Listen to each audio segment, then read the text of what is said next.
Vote ചെയ്തു.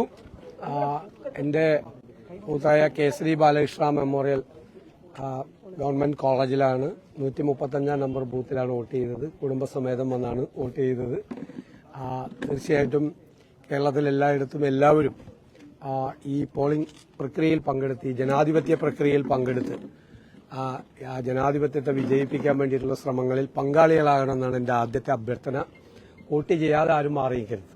Vote ചെയ്യാതെ ഇഷ്ടമുള്ളവർക്ക് വോട്ട് ചെയ്യുക. അത് അവരുടെ ജനാധിപത്യപരമായ മൌലികമായ അവകാശമാണ്.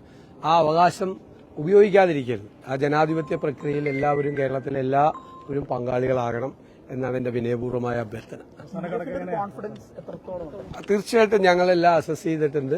നേരത്തെ പറഞ്ഞതുപോലെ 100-ലധികം സീറ്റുമായി UDF അധികാരത്തിലേക്ക് തിരിച്ചു വരും. ഇപ്പൊ നേരത്തെ കഷ്ടിച്ച് ഞങ്ങൾക്ക് ഭൂരിപക്ഷം തന്നിരുന്നവരൊക്കെ അഭിപ്രായം മാറ്റിയല്ലോ. ഭയങ്കര ബുദ്ധിമുട്ടായിരുന്നു ഞങ്ങൾക്ക് ഭൂരിപക്ഷം തരാൻ വേണ്ടിയിട്ട്. ഭയങ്കര പ്രയാസപ്പെട്ട് അപ്പൊ അതിന്റെ റേറ്റ് ഉയർന്നു വന്നല്ലോ.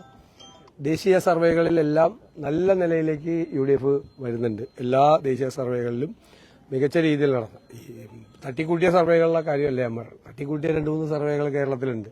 അതായത് കഴിഞ്ഞിട്ടല്ലേ വിശദമായിട്ട് പറയാം. അവരുടെയൊക്കെ വിശ്വാസ്യത അവർ തന്നെ കളഞ്ഞു വിളിച്ചിരിക്കുകയാണ്. ഞാൻ പറഞ്ഞല്ലോ, 3 മാസത്തിനിടയിൽ 4 പ്രാവശ്യം കേരളം മുഴുവൻ ചുറ്റി സഞ്ചരിച്ച ഒരാളാണ് ഞാൻ. ജനവികാരം കൃത്യമായി ബോധ്യപ്പെട്ടിട്ടുള്ള ഒരാളാണ്. ഞങ്ങളുടെ കൃത്യമായ അസസ്മെന്റാണ്. ഞങ്ങൾ 100-ലധികം സീറ്റുമായി ഞങ്ങൾ അധികാരത്തിലേക്ക് വരും എന്നുള്ള കാര്യത്തിൽ യാതൊരു സംശയമില്ല.